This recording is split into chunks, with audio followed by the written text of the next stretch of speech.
Kementerian Keuangan berencana naikkan PPN 12% pada 1 Januari 2025.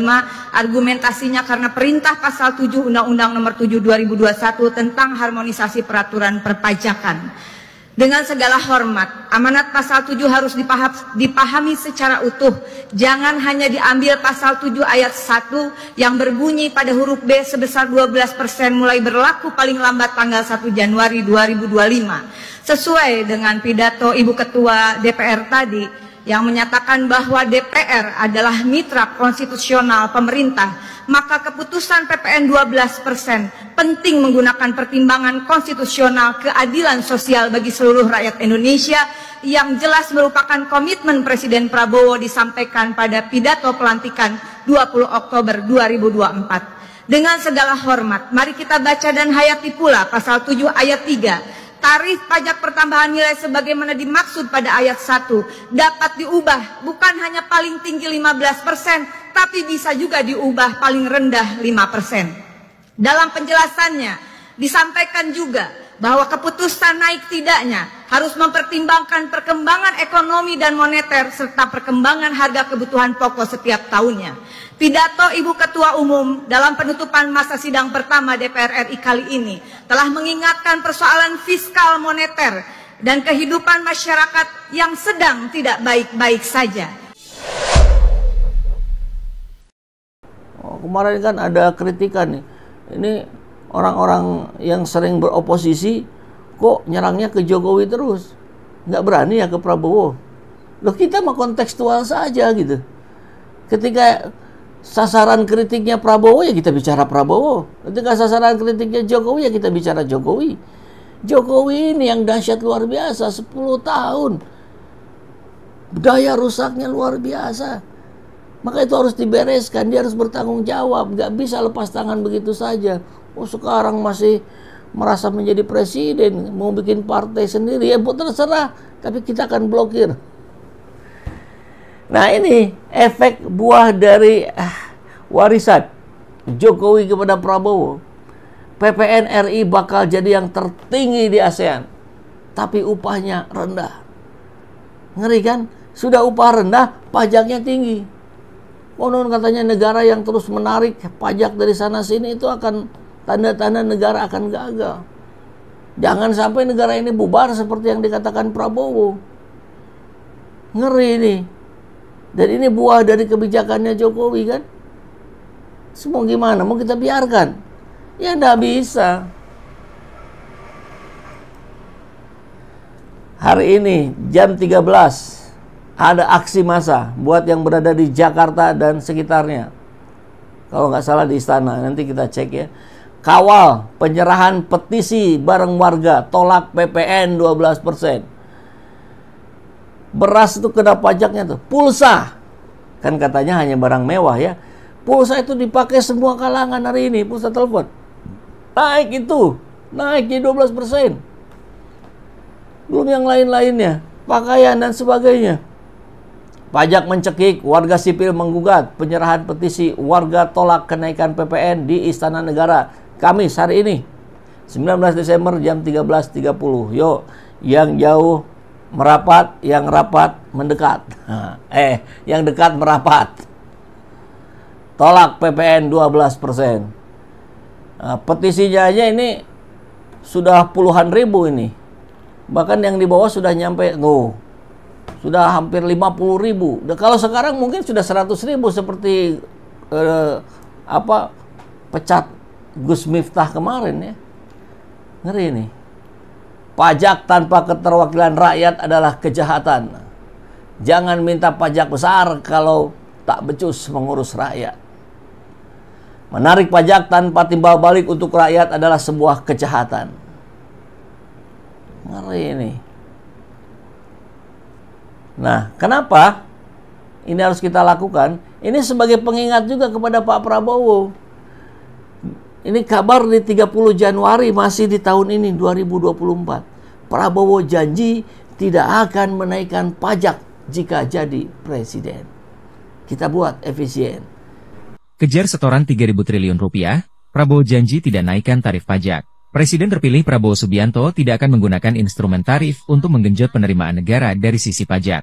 Meskipun target penerimaan negara tahun depan nyaris mencapai 3.000 triliun rupiah. Ini yang saya mau tegaskan supaya teman-teman pengusaha untuk pajak tidak cemas. Tidak ada kenaikan tarif pajak, ungkap Hasim Joyo Hadikusumo, anggota Dewan Pengarah Tim Kampanye Nasional. Dalam APBN 2025, target penerimaan negara masa pemerintahan Presiden terpilih Prabowo Subianto itu senilai Rp2.996,9 triliun dengan target pendapatan pajak Rp2.189,3 triliun. Bila menggunakan instrumen tarif maka bisa memberikan dampak negatif terhadap dunia usaha dan perekonomian nasional. Strategi utama yang akan ditetapkan ialah dengan menegakkan hukum supaya setoran penerimaan pajak dipenuhi seluruh wajib pajak, sehingga tidak lagi ada kebocoran-kebocoran dari sumber-sumber penerimaan negara. Bagaimana? Artinya gerakan tolak pajak wajib dilakukan untuk membantu konsistensi dari ucapan Pak Prabowo yang berjanji tidak akan naikkan pajak jika jadi presiden. Hari ini Bapak sudah jadi presiden. Coba ya. Untuk mengingatkan kita semua nih, terutama pendukung Pak Prabowo. Karena Januari sebutannya masih capres. Capres nomor urut 2 Prabowo janji tak akan menaikkan pajak jika terpilih di Pilpres 2024. Justru ingin membuat penerimaan pajak menjadi lebih baik dan efisien. Karena banyak yang bocor kan. Pajak masalahnya adalah bagaimana kita efisien mengumpulkan pajak itu, bukan naikin pajak. Nah, ini Prabowo yang bilang nih. Jadi, yang ingin kita bicara adalah bagaimana penerimaan itu lebih baik, lebih efisien, kata Prabowo. Prabowo mengatakan tax rasio Indonesia masih jauh di bawah negara tetangga. Pada 2023 berada di level 10,21. Kamboja sudah 18, Thailand 18, Vietnam 18%. Saya bertanya, apa bedanya kita dengan Thailand, Vietnam? Kan sama orang Asia. Kalau mereka bisa, kita juga pasti bisa. Kalau kata-kata Pak Prabowo itu selalu penuh dengan optimisme ya. Tinggal gimana nggak cuma omon-omon gitu ya. Jangan munafik juga, jangan kontradiksi apa dengan ucapan dengan yang dilakukan. Di sisi lain, Prabowo juga menyinggung soal kekayaan negara yang melimpah namun belum dimanfaatkan secara maksimal. Nah ini yang justru harus dilakukan sekarang. Bagaimana nikel katanya 90% dikuasai oleh Taipan Cina, kan ngeri itu. Terus ya yang gitu-gitulah kabarnya kita dengar kan. Bukan kembali ke rakyat, tapi lari ke luar negeri uangnya. Untuk itu Prabowo akan menggenjot program hilirisasi yang digagas Jokowi. Jokowi lagi ya. Padahal Jokowi sudah terbukti gagal. Prabowo mengklaim hilirisasi mampu meningkatkan pendapatan negara. Dia contohkan hilirisasi nikel. Nikel salah satu mineral yang dibutuhkan. Oke, dan sebagainya dan seterusnya lah. Yang pasti kita kembali lagi pada ucapan Pak Prabowo.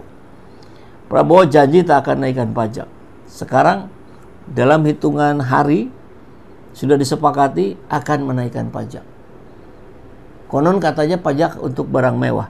Tapi pulsa kok kena? Emang pulsa barang mewah? Terus yang lain-lain juga kena. Makanan apa ya? Kita nanti beli apa roti O tuh kemarin sudah ramai tuh. Pajak belum naik, roti O sudah naik 1.000 dari 13.000 ke 14.000. Ngeri nih. PPN 12% cuma untuk barang mewah atau premium? Enggak. Kenaikan PPN jadi 12% tetap berlaku untuk semua barang, kecuali sembako. Kalau sembako memang sejak tahun 2009 lalu sudah dikecualikan dari PPN. Kalau kamu beli sabun, deterjen, obat nyamuk, atau kebutuhan sehari-hari lainnya, termasuk pulsa, layanan internet, dan platform streaming, ya PPN-nya tetap 12%. Beberapa netizen langsung membandingkan sama Vietnam yang justru menurunkan tarif PPN-nya dari 10% ke 8%. Bahkan ada yang bandingin sama Singapura, negara maju yang PPN-nya 9%.